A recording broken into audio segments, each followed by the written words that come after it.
We live in a strange universe. Deal with it. This is Buzzsaw. Sean David Morton is our guest today. He's the host of Strange Universe Radio, the author of numerous books, including Sands of Time and the Dark Prophet series. So, Sean, thank you for joining us. Thanks a lot. It's great to be here. Great to see the studio. Well, thank you. Thank you for your years of work. Thanks. So, let's start off by talking about where we are currently in this.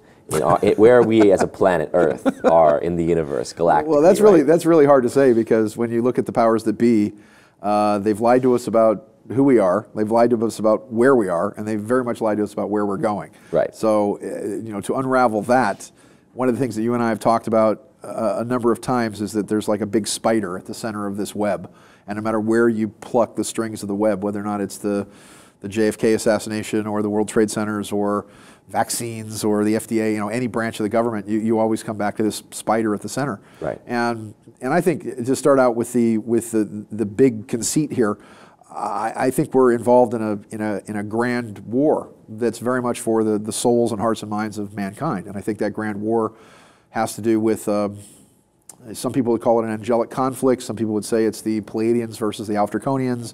Some people, use all kinds of different languages for it or different examples of it. Mm-hmm. But you could look at, for example, the last book of the Bible, the book of Revelation. It talks about a great war in heaven between the archangel Michael and the great dragon, and that Michael is wounded, but he hurls the dragon to the earth, and describes what appears to be some kind of war in space as the denouement, if you will, of the entire Bible. Paul in the book of Ephesians says we fight not against flesh and blood, but against princes and principalities not of this world. And the more you research the kind of stuff that we research, the more you find out that that's true. Mm-hmm. The deeper you go into the military-industrial entertainment, Hollywood propaganda complex, because you can't get war without the propaganda in order to con people into thinking that killing other people is a good idea. But the further you get into that entire matrix, and I've talked to people at the top of this, where I've asked them, are extraterrestrials somehow involved with the government or working for the government? And they say, well, young man, you should be asking whether or not extraterrestrials are the government, which is kind of a wild statement. But where we're at, galactic governance. Yeah, the galactic governance and all that. But where we're at with all of it, from the other standpoint, really, if you look at the forces of good and evil, one group seems to be very much following a George Orwell kind of outline. What people really don't realize is that Eric Blair, aka George Orwell, was a Fabian socialist, very much like H.G. Wells was, Jules Verne, what have you. So maybe they were showing us the future. I mean, Orwell said that 1984 is not a warning, it's a blueprint. Mm-hmm. And if you look at how the world is forming up in sort of a tri-phase motor, if you will, of Oceania, East Asia, and Eurasia. But if you look at 1984, the end of the book is a boot stamping on a human face for 1,000 years, and Winston loving Big Brother right before the bullet goes in his head. Yeah. So that's their goal, to build a giant prison, if you will. Now, they might give you a blanket and a pillow in your cage, right, with a little health care, but that's the one goal, is this global prison, with the end of a gun. Yeah. The other goal seems to be to come to some form of global understanding where we talk things out, where there's global courts, where there's things where we replace maybe arbitration for war, and you have a planet at peace, maybe under some sort of blessed theocratic ruler of some kind. Mm. So the planet at peace where everybody gets along, as opposed to the peace of a prison or a graveyard. And my father was vice president of public relations for TRW, and TRW was then later, which was right here in the South Bay, and was later bought by Northrop Grumman. But I asked a guy once, why does it cost $2 billion to build a stealth bomber? And he goes, it doesn't. He says it costs probably a couple $100 million or so, but the rest is a bank account. Says the rest goes to other things. And he says toilets really don't cost $1,500. Hammers don't cost $1,200. Yeah. It's an accounting trick for them to put all the stuff into their black programs. I might also add that a great deal of the drug money throughout the world, the reason why we went back into Afghanistan is because the Taliban decided they were going to burn the poppy fields. And you don't take 60 billion cash off the world market without somebody noticing. And you'll notice that now that the U.S. military is now running the drug trade again with the CIA, that they're all fat and happy again, and they're all running, the drug trade now is running in heroin probably between 80 to 100 billion. It's more successful than it's ever been. From my book, Sands of Time was very much a journal of one of these technocrats, if you will. It's 40 years in the shadow government. As I told you, I was in contact with this man for about 20 years or so, after I was dealing with Area 51, and after I became a staple or celebritized, I guess, but because we were on Coast to Coast AM with Art Bell. And that program was going out to about 26 million people, I mean, on 5 days a week. Anyway, so this gentleman started contacting me and started giving me a lot of inside information, which I relayed on the radio. So we used to see saucers all the time. You used to be able to go out on Wednesday nights, and this all, since you've got the photo up. In 1990, I was a co-director and producer on a documentary called UFO Contactees. And we interviewed we put together about 600 hours of footage with virtually every contactee, abductee, scientist, researcher. Somebody dog barked at a UFO. We went out and talked to them. But we interviewed Bob Lazar, this scientist who defected from the base in January of '90. And he said, don't believe anything I say. You go out and stand by this road sign, by this mailbox, Steve Medlin's mailbox, by the 18-mile marker on Wednesday nights from dusk to about 9:30, and you'll see him test the ships.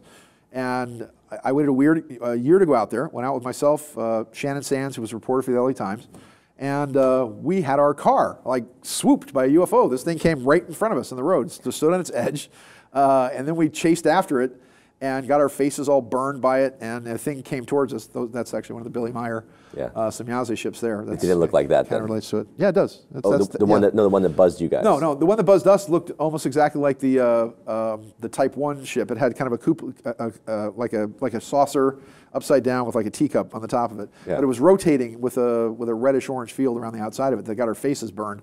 And we went to the doctor, and he said, "You guys stick your head in a microwave," because we were really sick for about a week.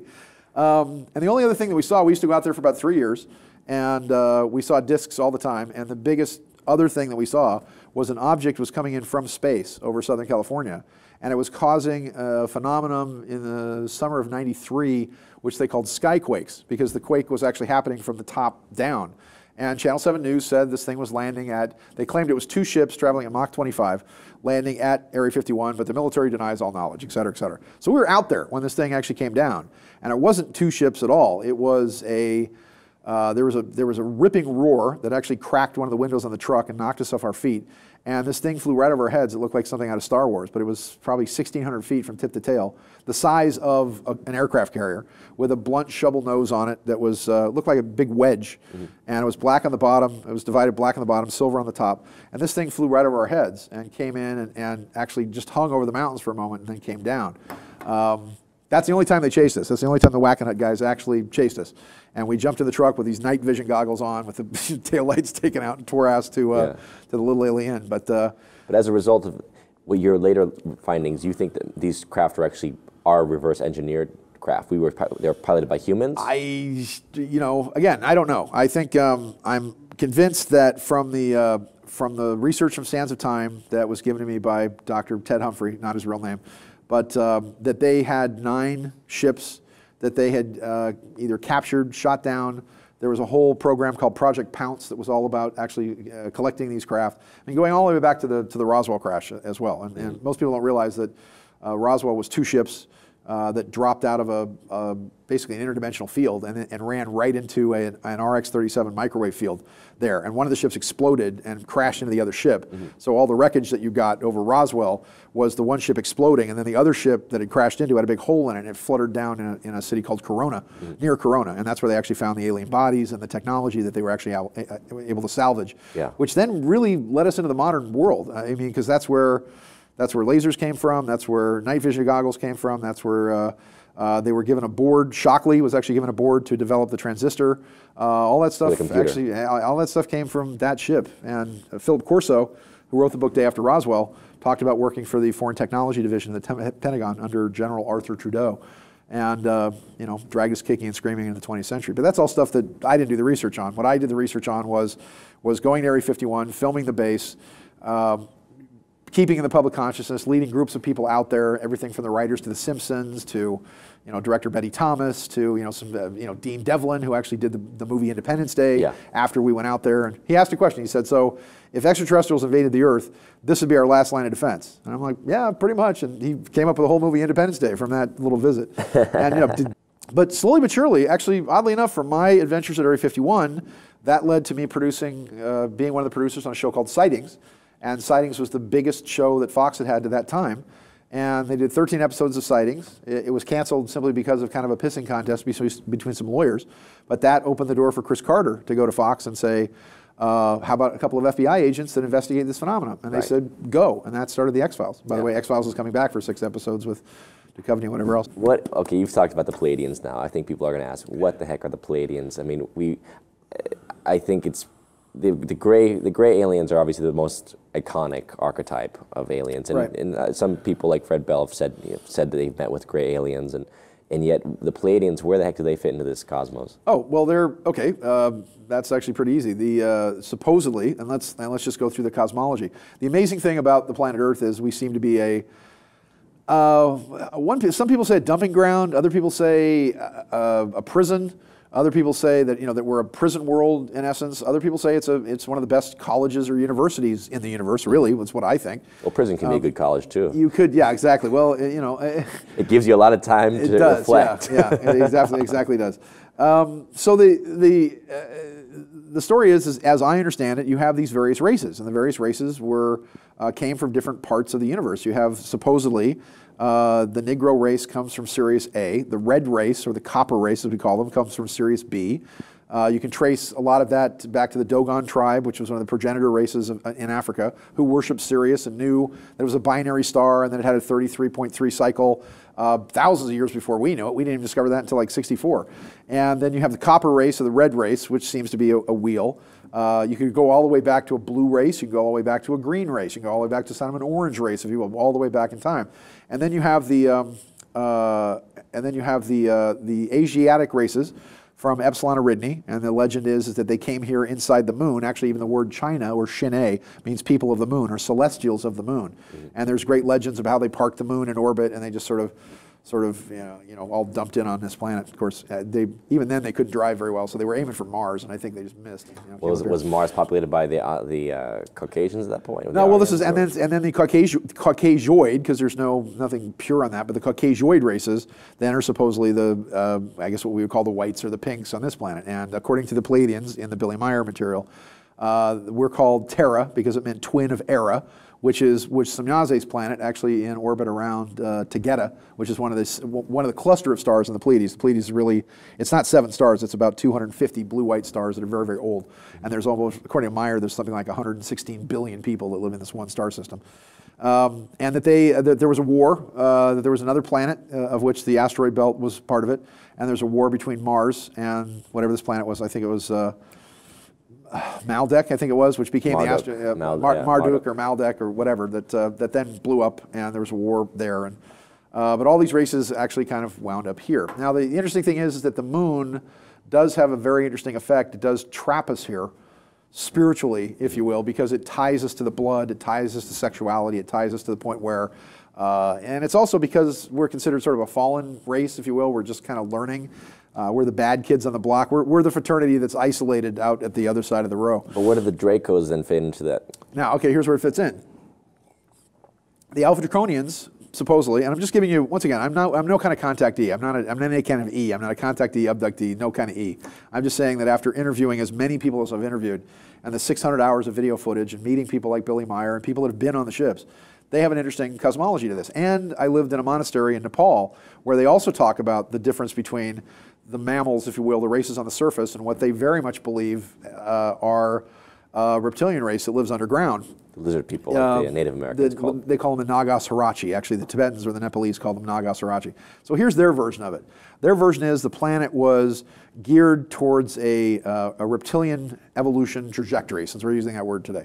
And the dinosaurs or the dragons of the right. old dragons. So 65 million years ago, something happens, which may or may not have been an asteroid, but the dragons get wiped out, and they then move underground. And when they move underground, they move into a couple of huge subcontinents that the Tibetans call Agharta Major, which is underneath the Himalayas, and Agharta Minor, which is underneath the Gobi Desert. Which, by the way, the existence of both these subcontinents were proved by the Chinese when they were doing nuclear tests in 1989. And they found that there were gigantic hollow velts or continent-sized spaces underneath these two areas.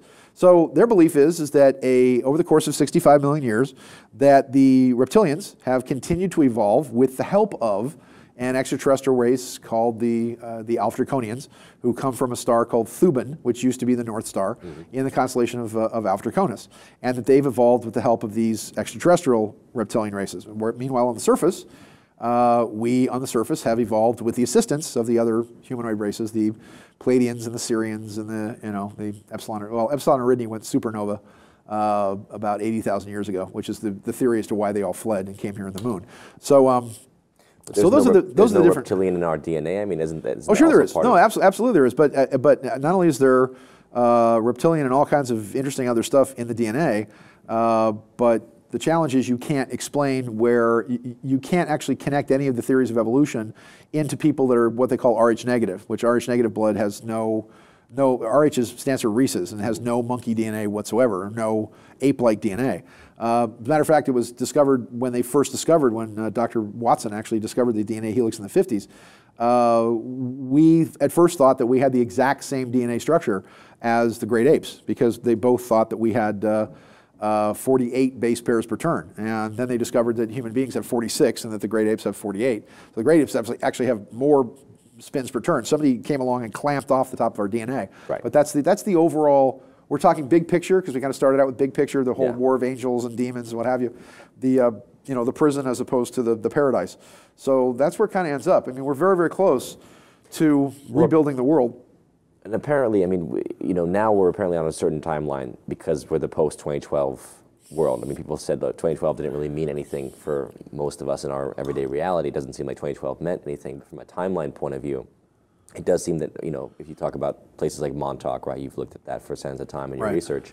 A lot of the experiments around Philadelphia experiment, whatnot, time travel technologies, that they were jumping timelines, trying to get control of timelines. Okay. But apparently, right, since 2012, it's as though the timeline wars have almost come to an end, and now we're shifted over into something that will put us in this trajectory going forward. No, I think that timelines have massively shifted, and the reason I've been at the center of them because we used to have I'll give you one example of this. I do remote viewing. And I started working with a technique where we could actually work with maps, which we call cartomancy. Mm-hmm. And actually looking at the maps and running hands over and pendulums over maps to be able to project when certain things were occurring.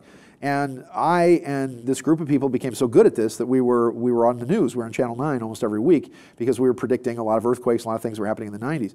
And part of the way that I gained national notoriety was after Area 51.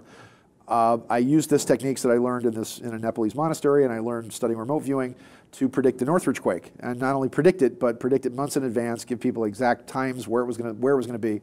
Matter of fact, one of the more interesting parts of this was this earthquake group I was working with had predicted an earthquake. I forget when it was exactly, but we predicted a Southern California earthquake and a magnitude, and we predicted for like next Tuesday. And I think we threw that out. So I had a friend that worked the news desk at Channel 9, Artemis Shamamian. And she sent a news crew to my house on that day. And I think to get me, actually, they were just going to beard the lion in his den and going to say, oh, this is this fraudulent psychic that predicted this earthquake today. As the camera crew was coming up my front steps to my house at 9:30 in the morning, the earthquake hit. While they were in the hallway, I opened the door. It was kind of a weird thing because I opened the door and it, hello, and suddenly the building starts to shake. And these guys are like, oh my God, who is this guy? He's Dr. Strange. And I said, oh, well, come on in while the house is shaking. And instead of fraudulent psychic predicts a quake that doesn't happen, they're like, we're in the home of the psychic that predicted this earthquake today. And it was on the news. And they were saying, well, how do you do this? And they did a whole other piece on this. Yeah. The fascinating part for us was, and this was a mind-numbingly, mind-changing moment that came right out of the book of Jonah, where June 28th of 92, and remember the riots were at that particular time, and all these crazy things were happening. There was a huge earthquake in Landers in California. Now this earthquake was so massive that Southern California slid 5 inches. The whole bottom plate slid 5 inches to the Pacific Southwest. The whole state moved about that much. Mm. And from where I lived in Hermosa Beach, I could actually see all the way to Portuguese Bend, which is Palos Verdes, and then all the way up to Point Doom in Malibu, and with a low cloud cover. And to make a long story short, I'm out there with all my neighbors, and there's like 1,000 people on the Strand, and we're watching a fleet of these gourd-shaped greenish craft underneath the cloud cover that we thought were planes at first. And I ran back up in the house, got my binoculars, I'm looking at these things. We're looking inland, and there's blue-white beams of light that were coming down out of the sky. This was on the news. And they were saying there were transformers exploding, and parachutists with flares on their ankles, all kinds of crazy excuses for this. We're just standing in complete awe. Mm-hmm. And I remembered the book of Jonah, where Jonah is sitting up on the hill waiting for the city of Nineveh to be destroyed, and the city repents, and these what he called living gourds actually positioned themselves over the city and then didn't attack, didn't destroy the city. After that point, from June 28th of '92, when that quake stopped and that intervention occurred, suddenly I talked to my earthquake group, and they're reading the maps, and they're saying the energy's completely changed. Everything's totally shifted. And from that point on, you had people like Gordon Michael Scallion, who was the Mac Daddy of earthquake predictors at that time. I mean, this dude was 10 for 10 predicting quakes. And after that, he was completely wrong about everything. And that's when I started my newsletter, and I started telling people, look, the timeline is dramatically shifted. Something has happened here. And this is a perfect thing to get into the difference between the autocrats and the technocrats. Here's the autocrat agenda. The autocrat agenda is we're going to build a big cage. We want to fleece the slaves as we want more efficient slaves. We want you picking cotton better, bigger, faster. Right. To turn the entire planet into a global plantation. On the other side, you have a group of people, imagine you and I, with possession of technology that is, because look at the levels of technology. You have the corporate level of technology that is designed to release things that are obsolescent, that break after the war. You get an Apple computer, that warranty runs out, bam, that thing breaks the day after. I don't know how they do it. And, but that's 3 to 5 years ahead of what we know. Then you have a military level of technology that is maybe, let's call it 15 years ahead of anything you've ever heard of. If you use the yardstick of, we were flying the SR, Surveillance and Reconnaissance 71 Blackbird, doing Mach 3 to 5 in 63, 64. Then it becomes public knowledge, declassified if you will, 74, and then they retire it in 78. So that's about a 10 to 15 year lag time. But imagine if we're part of a cabal that is very much a kind of a Da Vinci's demon sort of thing, where we have not lost a single technological advance for the last 500 years, as an example. What if you developed Da Vinci's helicopter and his submarine and all the things back in the 16th century? There's an argument to be made that technology was becoming so advanced in Islam, as an example, because they didn't have the same ridiculous limitations on technology that we had. But had the Crusades not occurred, the Arabs could have put a man on the moon in the 1800s if we'd progressed forward. If they had continued at their level. Well, look where we are now. Now, I firmly believe that these technocrats are doing a couple of things. And look, I've seen this stuff with my own eyes out at Area 51. I mean, I've had this stuff fly over my head, and I'm trying to figure out what exactly they're doing with it. But what I've been able to figure out is that, number one, they believe that there's something that's wrong with the sun, that cycle 24 and the solar cycle we're going through now could have possibly led to what they call a Z-pinch, or some kind of kill shot, if you will, an X-class flare that could have pretty much taken out life, or at least technology on the planet. Number two, that the planet itself had become unstable because of massive nuclear testing, nuclear bombs, hydrogen bombs, cobalt bombs, since 1945. And what it did is it knocked the planet slightly off kilter, if you will, sort of like throwing a shoe in a washing machine. And that magnetic north became untethered from the center of the Earth and began moving to true north. And the RAND Corporation wrote a report, 1952, that, oh, here it is. So, yeah, hey, there you go. Yeah, this is the acceleration. Very good, yeah. Moving towards Siberia. This is exactly where it is now. Now, on this map, one of the things that you'll see is that from 1945, magnetic north began to march towards true north, toward the nodal axis.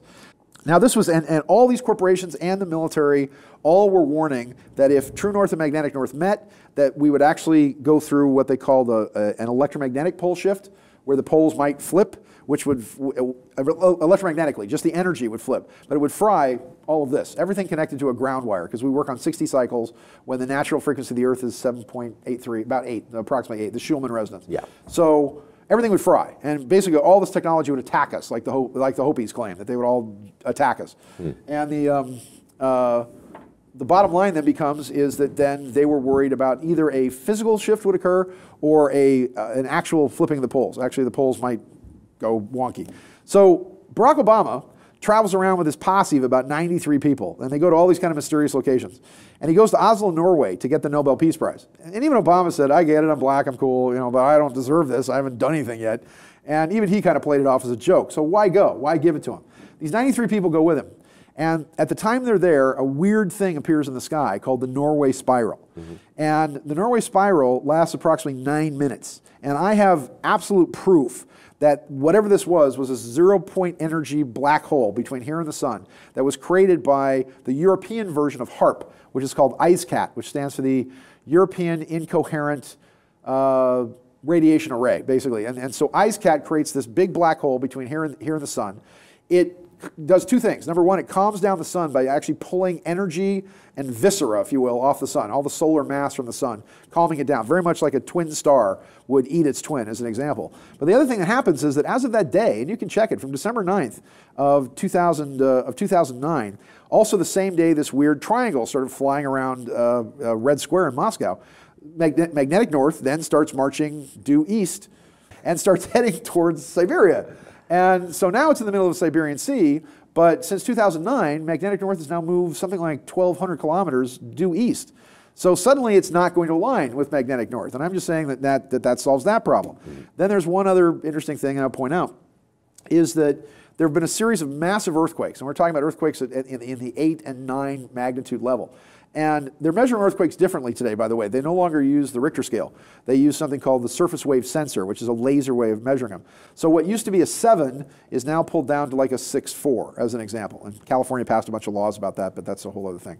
So here's what happens that's kind of strange. Cornell University, in April of 2011, publishes a paper on these quakes, saying that if you take 60, which is what we view time as, we view time as a clock with a face of 60, and we view time in a base 12 mathematics, and you take pi r squared, or you take the value of pi, 3.14, and times it by 60, you come up with 188.88888. Well, it's interesting that Greenwich Mean Time was established in 1888, oddly enough, in August, on August 8th of 1888. So now they're pointing out that if you look at the Fiji earthquake, and then 188 days later, the Columbia Bio earthquake, which was an 8.3, which also tips the axis of the Earth slightly. Then the Christchurch earthquake in New Zealand, 188 days later. Then the Fukushima earthquake, which also tilts the axis by about almost 6.5 inches or so.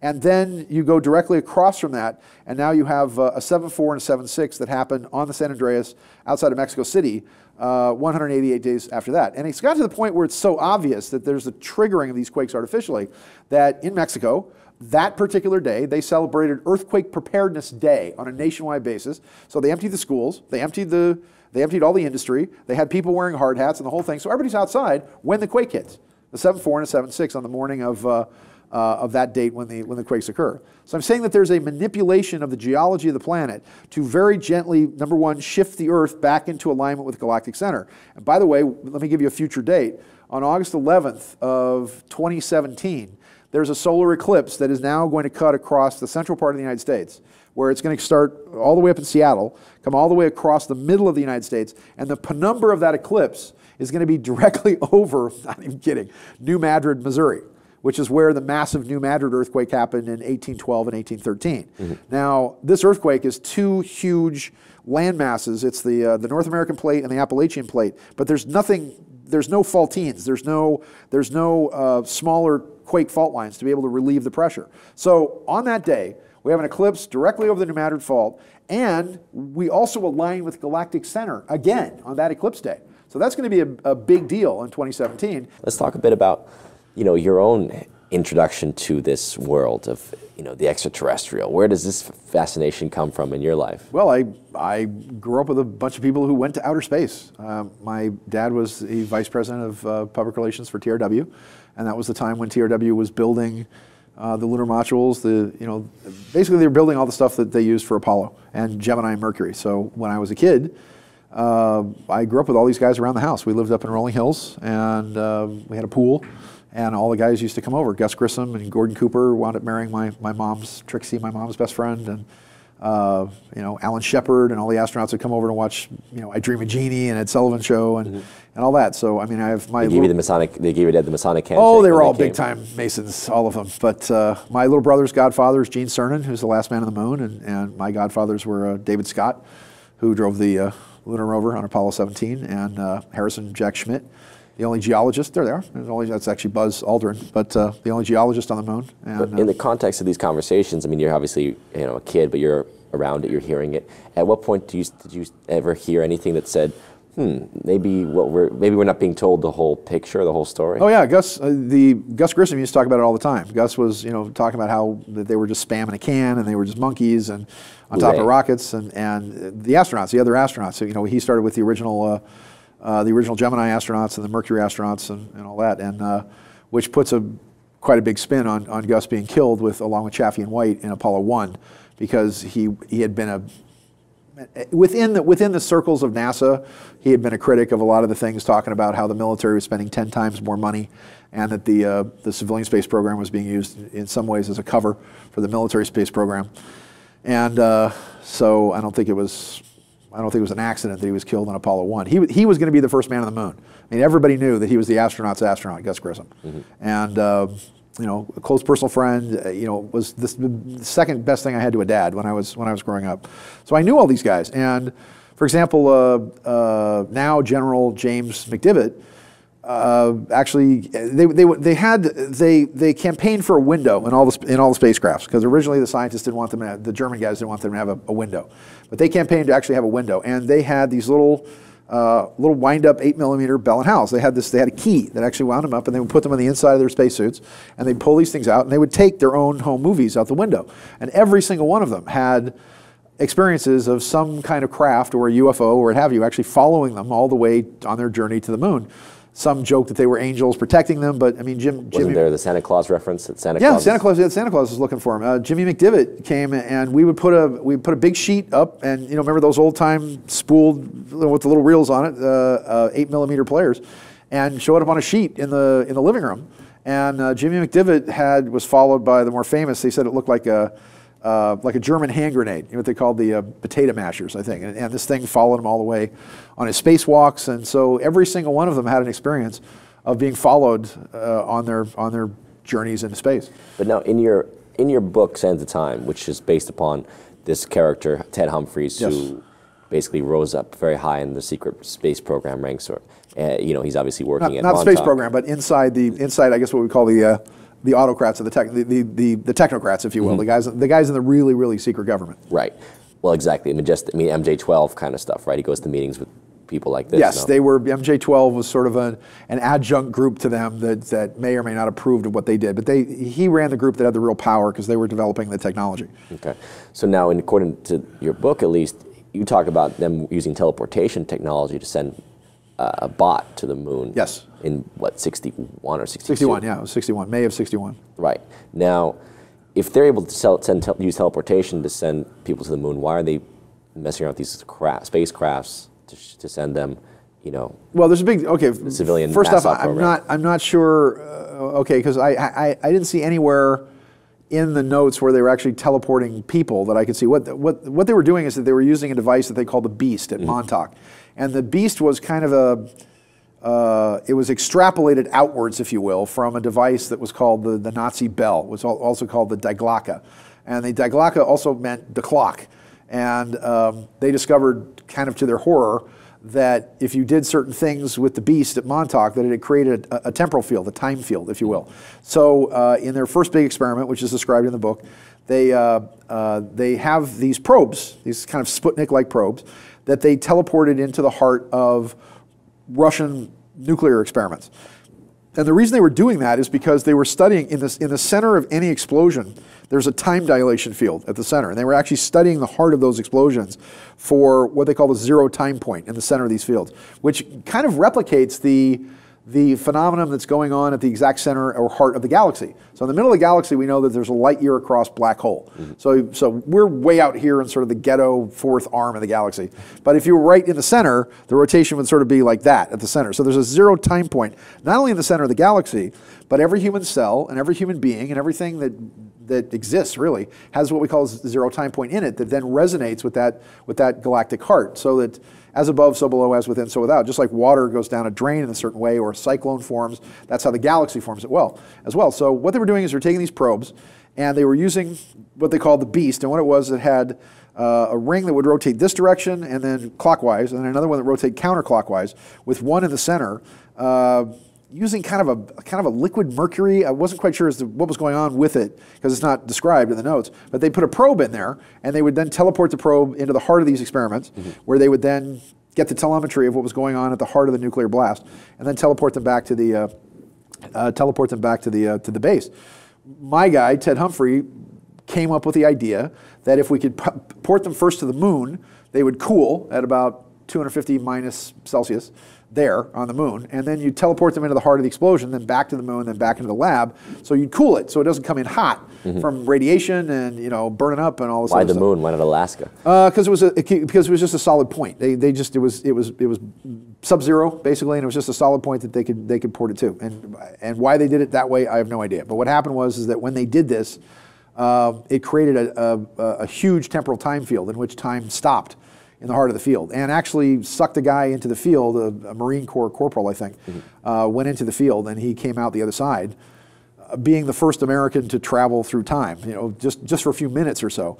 But he was covered with when he came out the other side, he was covered with an ectoplasmic goo, and apparently you have to go through the astral plane or to travel through time. There's a lot of really creepy stuff that lives in the astral plane. But that was the experiment was described as the first temporal time experiment. Now, as you progress forward, you begin to learn that a great number of these government programs at their heart were all about studying time, all about how to manipulate time and actually have somebody travel through time. And obviously it's not as easy as jumping in a DeLorean and going 80 miles an hour. Although there's a story about that if you look at the John Tidor case where he comes back in a 74 Chevy Vega or something from the year of 2034, and that's a whole kind of interesting story. Did you ever meet him? No, but the story from certain aspects does make sense. People dismiss it because all the predictions in the John Titor case don't really come true. Right. But they completely don't understand. And this is actually really explained in the movie Back to the Future. I think it's interesting that 2015 is the year they travel to in Back to the Future. Doc Brown does go back and explain that if you go along one timeline, you now jump back to a whole different timeline. So when we later jump forward to Area 51, and at 5-1, they decide they only moved the saucers into 5-1 that we started seeing. They only moved them in about late 86, 1987. Bob Lazar comes in, and he only works there a grand total of 16 days. There's Area 51 again.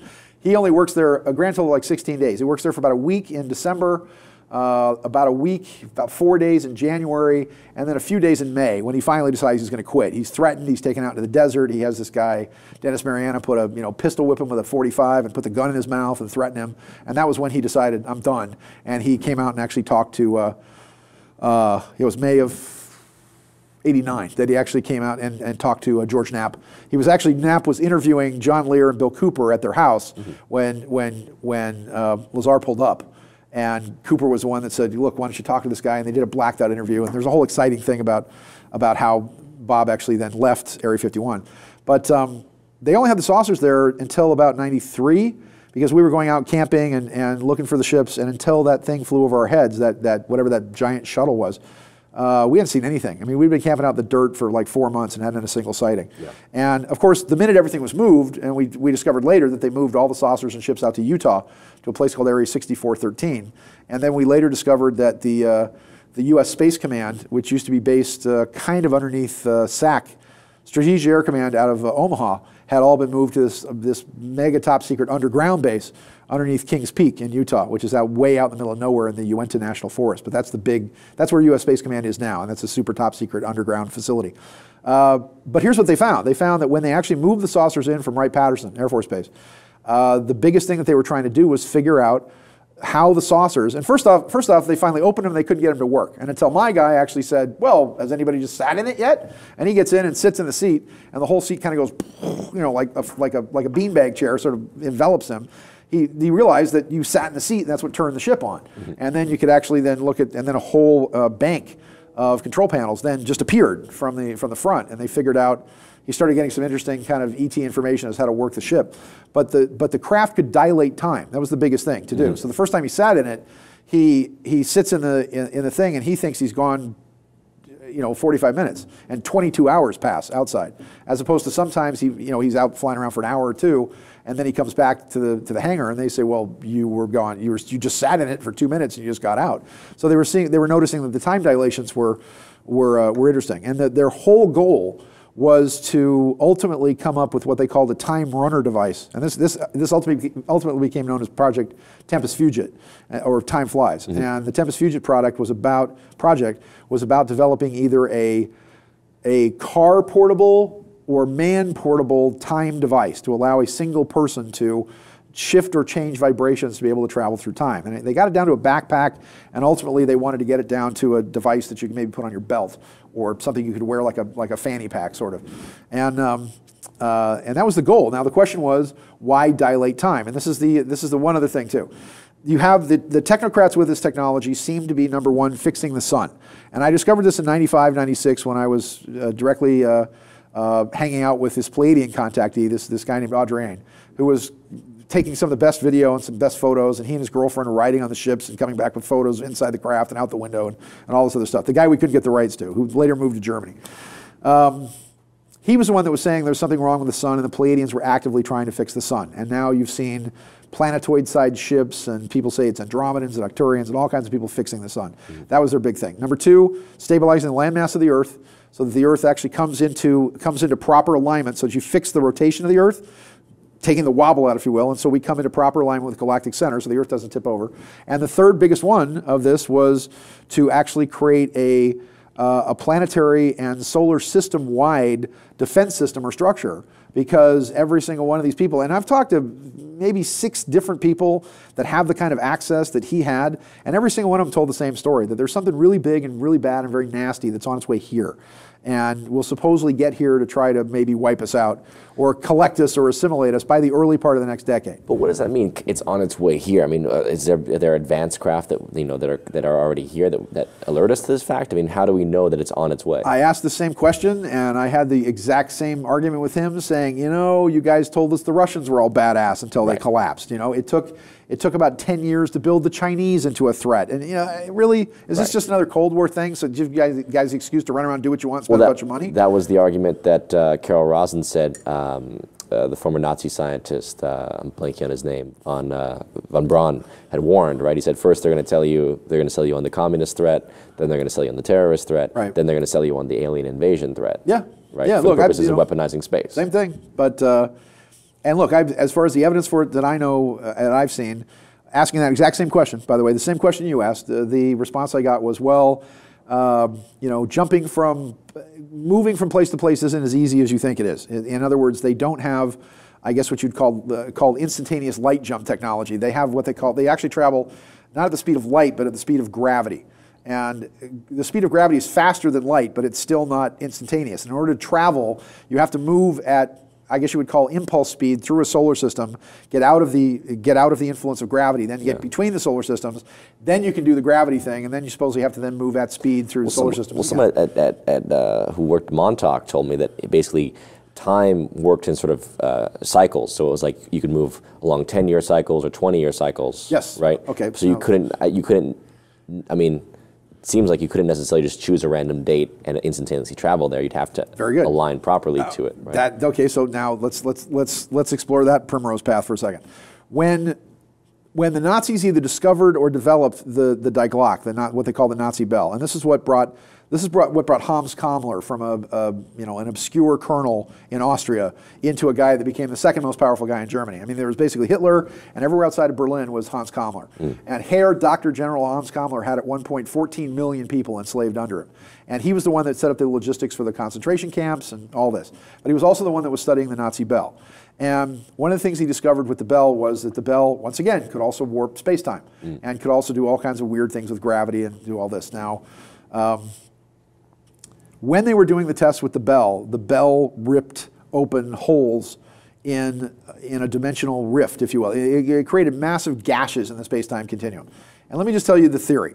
The theory is that at some point in the past, for whatever reason, there was a fence that was put up around this planet, some kind of protective screen, if you will, that kept the bad guys in, but also kept bad guys out. In other words, it kept whatever bad guys were here from getting help from outside. Yeah. And my opinion is you could probably trace this back to the book of Enoch, where Enoch's working with the 72 fallen angels. They're building pyramids. They get kicked off the ship by Yahweh, and Yahweh gives this big speech about how, well, I'm just going to lock you all here. But there's apparently some kind of shield around the Earth that was protecting the planet. Well, the Nazis rip open a big hole in the time-space continuum. Not to be outdone, the Americans come along with Project Rainbow, which was also known as the Philadelphia experiment. And they try it first, and the boat jumps from one place to another. They try it the second time with a bunch of animals on the ship. The boat jumps about 300 miles, but all the animals come back dead. Sounds like Noah's Ark. Yeah, and now they say, okay, well, we're just going to put a full contingent of men on a destroyer escort, which is the USS Eldridge, destroyer escort 173.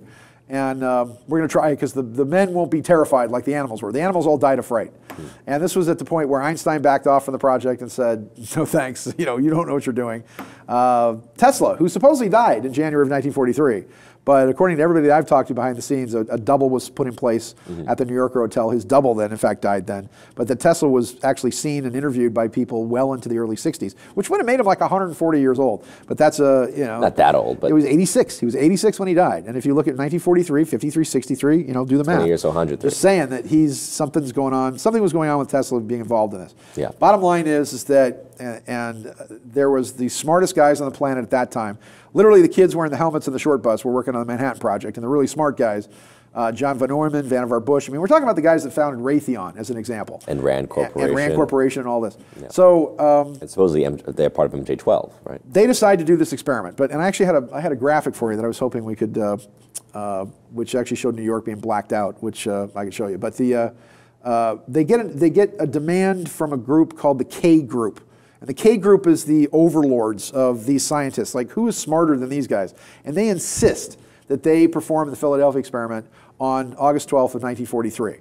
Now, let me just shorten the theory for you because your viewers are very, very bright, very intelligent. There's a 60-year biorhythmic cycle of the planet that's actually charted by the I Ching. And if you look at the Chinese philosophy, and it's 60 years and it's divided up into 12-year cycles, but the 60-year biorhythmic low point, mental, spiritual, and emotional low point of the planet was August 12th of 1943. Now, of course, the entire planet's at war. Everybody's trying to kill each other. There's war everywhere. Everybody's being killed. So that's a biorhythmic low.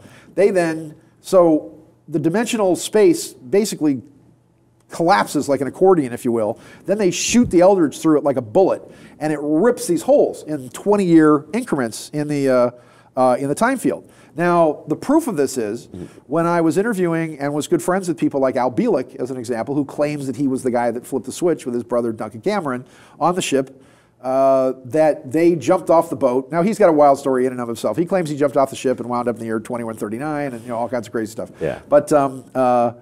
But he kept telling me, I am telling you, the Eldridge came to the end of its tether in 2003. Now, this is 89, he was telling me this. Came to the end of its tether in 2003.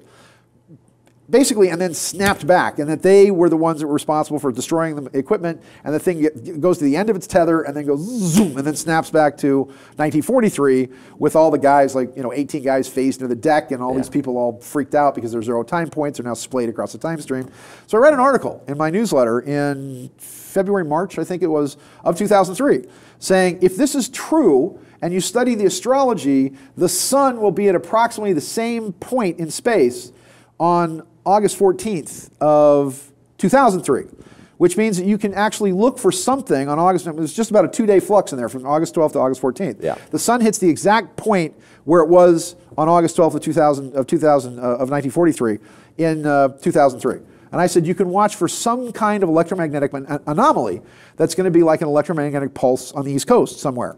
So lo and behold, 4 p.m., August 14th of 2003, predicted by Al Bielek and this article that I wrote about it, suddenly Edison says that they experienced an overload that occurred in the blink of an eye, is what they called it, and something goes blammo and blacks out all of New York City for 48 hours, and blacks out the entire East Coast all the way to Ohio for the better part of 28 days in parts of this. Yeah. And it's a huge mystery because nobody knows what the flux was. Right. And I'm telling you, it was the Eldridge that actually came to the end of that tether that then when it hit it, it just went blam and came up with this hyperstatic time-space energy, and then came back. But what it resulted in doing is ripping holes in the time-space continuum in 20-year increments. So you're absolutely right. They can actually go, say, from 2003, and then you can jump back to 63, and then back to 43. So they can travel, apparently, through these holes. Now, so you have these big holes ripped open in the time-space continuum at that time by the Eldridge and by the Die Glocke. Now, just so happens in 43, now we have waves of UFOs that we're actually spotting all over the place. Right. Then you have the famous meeting, and I'll just describe these briefly because I don't have direct experience with this, but this is just research. You have Eisenhower, who in February of 53 goes out to Palm Springs to play golf, disappears for a day. They take him to Muroc, which is now Edwards Air Force Base, and he, Bishop McIntyre, LA Archdiocese, Gerald Light, all these guys witness it, meets with a group of these tall white beings. who they call the Etherians. They don't tell them, they never say we're from this planet or who we're from. They're what they call the tall whites? They call the tall whites. But you think they're Pleiadian? I don't know, they never said. They called them the Etherians because they had a device on their belt that they could flip that made them invisible. They could actually, like a camouflage thing. Here's what they say to Eisenhower. We will give you technology, we will help you ascend. If you give up the insanity of these nuclear weapons, you're ripping holes in the time-space continuum, you're screwing up your planet, you don't know what you're playing with. Right. And you're just a little kids playing with guns. And Eisenhower thought, well, one, if you're afraid of them, I want them. Number two, you could just be crazy German scientists that actually have this technology. They're trying to disarm me. And number three, thanks but no thanks. And be on your merry way. And we're developing our own stuff, thank you. Now they said there's another group that came through the same rip in the universe as we did, and they're not as benevolent as we are. Yeah. So they warned them at that time about the Greys. Lo and behold, November of '53, the Greys show up. And they have a meeting with Eisenhower. What about the spot of the lights over the White House? This is famous, or Capitol building in D.C. That happened in '53. You're right. Actually, it was July of '53. But that was when that was right in between. Interestingly enough, between the Whites and between the Greys. But it also happened. This is another interesting part of this. It also happened right after Admiral Byrd had explored the South Pole. Now, Byrd goes to the South Pole with 1,500 men, with armed to the teeth, by the way, with a version of a 50s version of an aircraft carrier. He comes back from the South Pole, and they say, "What do you think we should do with the South Pole?" He says, "I think we should test hydrogen bombs there." The next day was when Washington, D.C. was buzzed by what they called a fleet of flying saucers in what they described as Luftwaffe formation. Now, I'll just leave that to your imagination as to maybe what they were looking for down there. But Byrd actually made the comment that, what are you doing in the South Pole with all these armed men? And he said, in case we meet the enemy across the ice. And they said, what enemy? It's 1943, 1953, the war's over. And he just shut up after that. So I don't know what they were doing down there. I have no idea. I'm just saying that that's the correlation. So supposedly the Greys meet with Eisenhower again, and they say, we don't care about your stupid nuclear weapons. We want, take them. You can have them. All we want is we want genetic material. Yeah, we want to be able to abduct people and, kind of party with them some and get some. And that leads to the creation of the Dulce base. Yes, because then they want sperm and eggs from human beings. Basically, they should just abduct a whole frat house and just let them party and then, take it after that. Whatever. But they were at the end of a genetic breeding spiral, and they said, that's all we want. Now this leads to the signing of the Sigma Treaty in '64, which allows them space on Earth, if you will, to conduct their experiments, where we supposedly could keep an eye on them, but that lasts not very long at all, because now it leads to the Dulce Archuleta Mesa, which is where everything comes off the rails for these guys. And Dulce, we'd interviewed two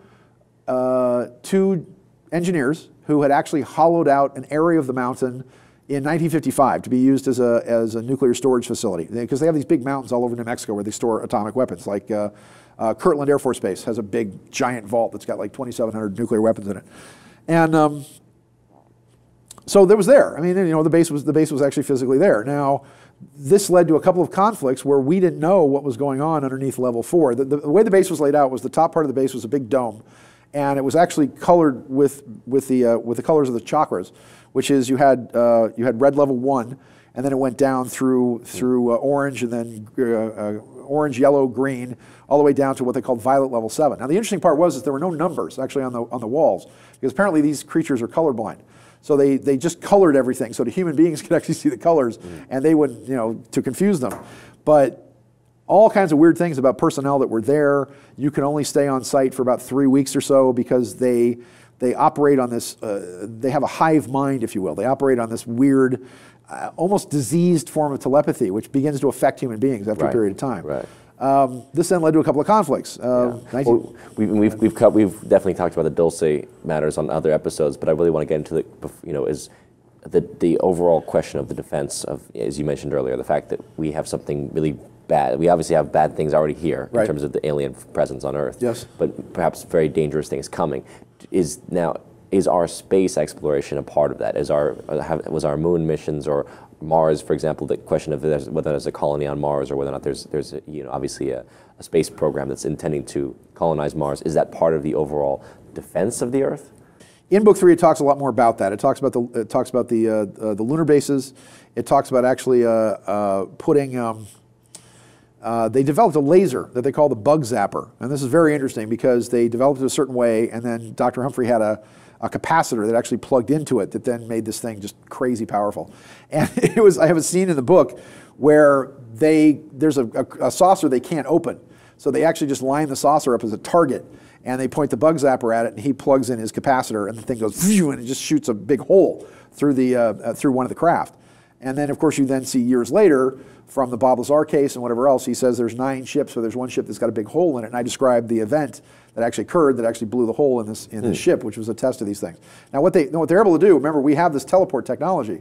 They can actually take these turrets, if you will, that's the best way to describe them, and teleport these turrets into the path of oncoming ships.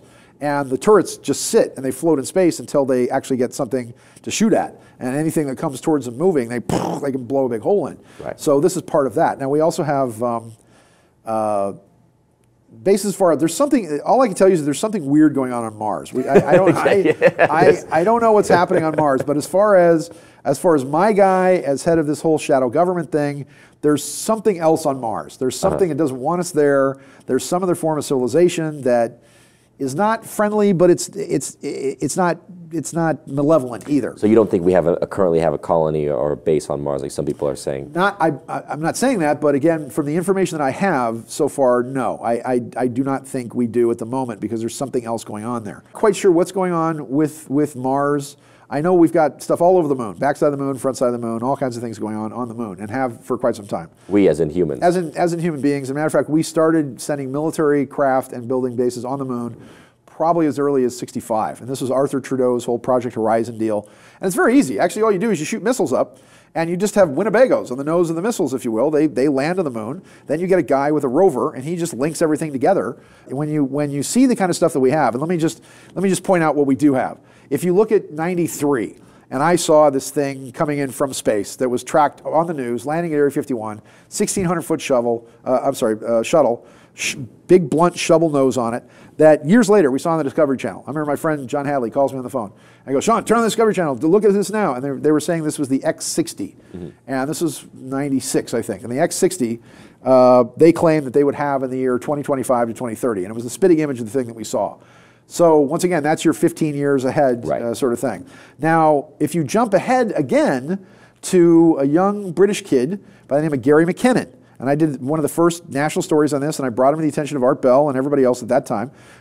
Gary was using some Ukrainian software, and he hacked a number of U.S. defense sites, and he hacked into the whole, I guess you'd call it paranet or black world, where suddenly he now sees ships manifests, officers, supplies, all the things. He's seeing a secret space program where it was a cigar-shaped craft he saw just hovering in the stratosphere somewhere. And what do they do? What do they do to them? The United States then tries to try him for terrorism or something as a U.S. citizen, and eventually the British kind of stood up on their hind legs and said, no, we're not going to give you this kid. And he was the one that was saying, and once again, he used some Ukrainian software. I asked my guy about this. He said, well, it cost us about $700,000 to repair what it is he did by breaking into these back doors. But he downloaded, in essence, if you had ship manifests and he downloaded Star Trek, in essence. If you look at Star Trek and you look at the Enterprise, the Constitution, the Constellation, all this, and who the officers were and all this, he downloaded the entire database, if you will, for not only an extraterrestrial space program, but an entire Star Trek-sized Federation fleet of craft that we have in the solar system. So my final question is, you've got people like Dr. Humphrey, obviously not his real name, coming forward, giving you documentation, or at least his notes, right? He's giving testimony. We have others who have come forward giving testimony. Are we going to get disclosure on this extraterrestrial presence on our planet, do you think, in the near future? Or if not, why not? Why can't we get if the government came out, if Barack Obama walked in right now and said, Sean and Sean, this is the way it is. I'm born on Mars. I'm a clone. Yeah, exactly. I'm a clone. I'm born on Mars. And all I can tell you is they've got a hell of a golf course. No, but we're not expecting it from that, but we're expecting it from other whistleblowers or people coming forth and saying, look, this is the real situation. Yes, there are aliens here. Yes, there are various species here. Yes, you have been modified as humans. You don't think that we can imagine anything like this in the near future? Look at what they've done with disclosure. Okay, it's gone first from there's no such thing as flying saucers, little green men. Then the Condon report comes out and says that UFOs exist but UFOs aren't dangerous, but people that see them are.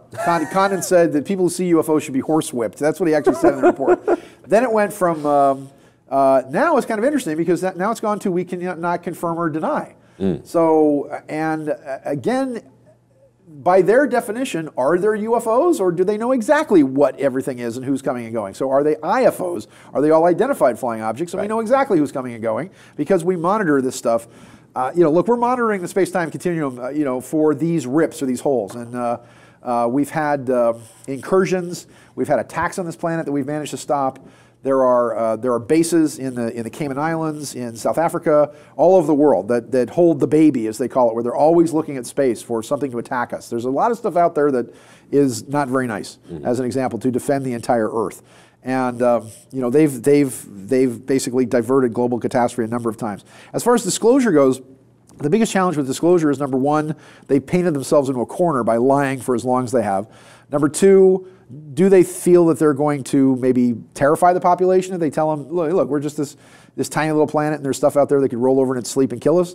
Number three, do they really tell people that we're in the middle of a soul fight, if you will, that there are watchers or guardians of the galaxy? There are two forces that are vying for control on this planet. I guess you would say the forces of light, the forces of darkness, the Alpha Draconian reptilians and the Pleiadians that are vying for the souls of man. Which is very much a daily thing of what we choose every day. I can't tell you how many cases that I've looked into where they sit in their craft and they watch people sleep. They're processing information through their minds to find out, where this person is going, where the evolution of the planet is going. Through the astral, for example. Through the astral plane, yeah. I mean, in the case of Adrian and the Miami contacts, his girlfriend said, yeah, we'd go up and we watch people sleep on these TVs like this, watch with a bunch of lines, and they process things and they put information in their subconscious mind. That's going on all over this planet. So as far as disclosure goes, the biggest thing had to be, how do you explain lying for 70 years? Why have you lied for 70 years? Do you describe to people what the true nature of the universe is? That, there's good guys and bad guys out there. And do you then reveal the technology, which then has the ability to possibly topple the current political economic structure? I mean, you get rid of oil, okay, great, but now what do you do with all the people that work in the oil industry? You robotize everything maybe, and what do you do with all the people in manufacturing jobs? Is there a great new world out there? Yeah, we can provide free energy. We could probably provide free food. We could probably provide free housing for everybody out there. But then what do you have? You have a giant ghetto where nobody has a purpose in life. Or or perhaps it has to go hand in hand with an evolution of consciousness and to allow for more creativity from the human being. Exactly. And if you and I were head of that in Kunabula, Bilderberg, Illuminati group, and we're sitting here going, well, do we free everybody? Do we basically take them all out of the hamster wheel that they've become so used to? Do we give them free stuff, free energy, or do we just keep them in the wheel? And again, the breakthrough has been through people by the Russians, by certainly by Vladimir Putin, certainly by the forming of the BRICS alliances to break the control of the World Bank. Because eventually, Sean, you and I both know that it goes back to the Babylonian banking system. Yeah. And if you look at the top 50 companies. The top 50 money-making companies on this planet right now, the only two in the top 50 that actually create a product, 45 is Microsoft and 49 is Walmart, but number one is Barclays. All the rest of those banks, 48 out of the top 50, all deal in usury and human suffering and debt. It's the Babylonian banking system. And until that fractures, until that matrix is shattered, we're doomed to be slaves. But that's what's changing. That's what's now coming out. Right. Technology may be able to do it. There's geniuses out there like Elon Musk, but innovation doesn't happen in this country because it's all being stopped by the federal government because the big companies are in bed with big business, and you come up with anything that challenges that, and the feds come down on you just for releasing information. Regulate you out of existence, or patent laws, or non-disclosure. So let me wrap it up. I don't know how much time we have, but so this is how I see it. You have each civilization has a motto, like the Egyptians had, as above, so below, as within, so without. The Greeks had know thyself. The Romans had to thine own self be true. I'm sure the motto 1,000 years from now of what we look back on as the civilization of the United States of America will probably be Mo is better. If I just had Mo as something, it'd be better. If I had Mo cows, Mo bitches, Mo stuff, it'd be better. And if you look at the Maya really, really knew their stuff. And the Maya, we're talking about that right now after 2012, we've entered a brand new 5,126 year cycle. We've entered this whole new thing. Remember, Jesus and 12 of his friends It took them 300 years to make the change and the shift in the empire to turn it towards Christianity.